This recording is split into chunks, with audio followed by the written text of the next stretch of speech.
वामपंथ के चीर सागर में खड़े क्रांतिकारी पत्रकार रवीश कुमार को शायद केरल में बढ़ रहे कोरोना के बढ़ते मामले दिख नहीं रहे हैं। पिछले कुछ दिनों से लगातार रवीश जी के प्राइम टाइम को देख रहा हूं।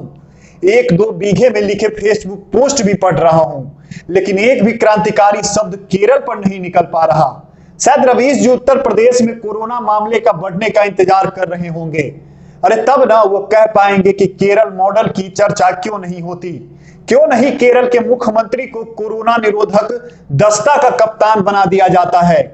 केरल में रोजाना औसतन 25,000 मामले मिल रहे हैं और 100 से अधिक लोगों की मृत्यु हो रही है, लेकिन मैग्सेसे अवार्डधारी रवीश जी बीजेपी, मोदी और आईटी सेल वालों को गरियाने में मशगूल हैं।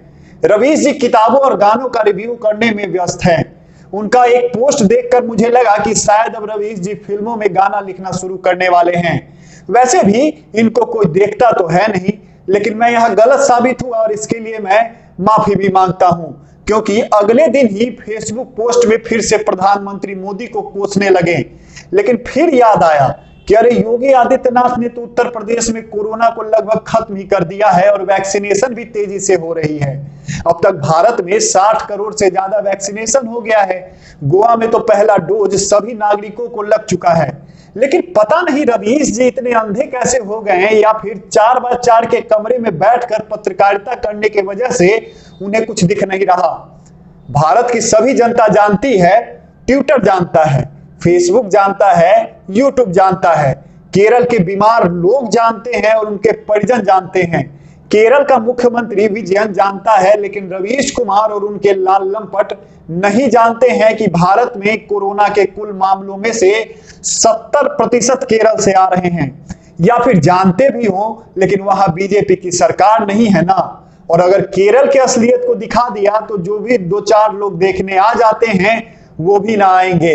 हो सकता है कि कहीं रवीश जी को आत्मज्ञान हो कि केरल के पास मॉडल तो है ही और सबसे शिक्षित प्रदेश होने के कारण ज्ञान की कमी भी नहीं है। इसमें से भी ऊपर बात यह है कि वो वामपंथी हैं, तो देश में किसी भी चीज में वो नीचे कैसे रह सकते हैं। प्रोग्रेसिव लोग हमेशा प्रोग्रेस करते हैं और इसलिए प्रोग्रेस पर रवीश जी सवाल नहीं उठा रहे हों। या फिर कहीं यह भी हो सकता है कि कहीं केरल पर बात करें तो उत्तर प्रदेश पर भी बात करना पड़ेगा, लेकिन अब अपने आकाओं को थोड़े ना हर्ट करेंगे रवीश जी। वैसे भी अगले साल चुनाव जो है उत्तर प्रदेश में, अब ऐसा लगता है कि भारत में आंकड़ों का ही खेल हर जगह होता है।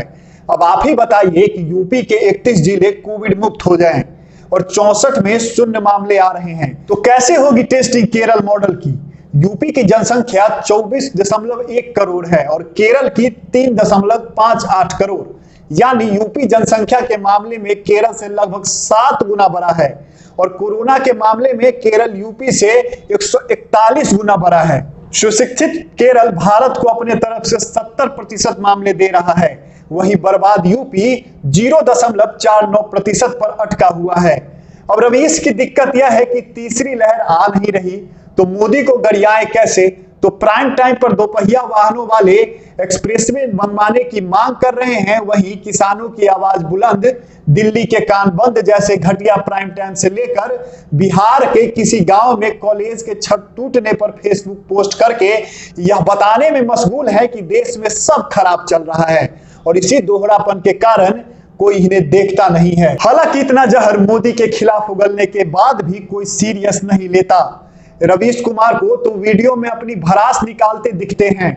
रवीश जी कहते हैं इतिहास जब लिखा जाएगा और उसको जब लोग पढ़ेंगे, तब जब पन्ने पलटे जाएंगे तो लोगों को मिलेगा। देखिए रवीश जी, वैसे कोई इतिहास दस्तावेज पन्ने कोई पन्ना नहीं पलटता। आपने पलटा है क्या आज तक? और अगर पलट भी लेगा तो उन्हें पता चलेगा कि इतिहास में एक रवीश कुमार नाम का एक स्वघोषित क्रांतिकारी पत्रकार था और जब केरल में कोरोना के मामले सबसे ज्यादा आ रहे थे, मृत्यु पूरे देश में सबसे ज्यादा केरल में हो रहा था, तब रवीश नामक प्राणी छत गिरने और आटा की बोरी की तस्वीर पोस्ट करके उसका रिव्यू कर रहे थे।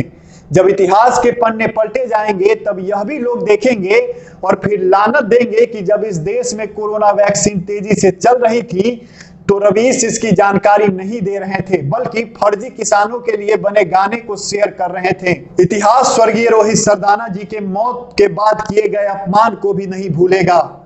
इतिहास में यह बहुत देखा जाएगा कि जिस भीड़ को लेकर रवीश कुमार और उसका गैंग रैलियों के समय और हिंदू त्योहारों के समय चिंतित होता रहता है, वही रवीश किसान आंदोलन की महानौटंकी पर स्खलित होता दिखता है। आहा, क्या भीड़ है। रवीश जी, वक्त है, अभी भी आत्मा को किस्तों में बेचना बंद कीजिए। वैसे सत्य यह भी है कि जो व्यक्ति अपनी आत्मा को नीलाम करके मैक्सेसे ले चुका है, वह क्या सत्य बोलेगा। वैसे आप सब बस सब्सक्राइब कर दीजिए और वीडियो अच्छी लगे तो लाइक कर दीजिएगा। बाकी फर्जी क्रांतिकारियों का सच दिखाने के लिए तो हम हैं ही। धन्यवाद।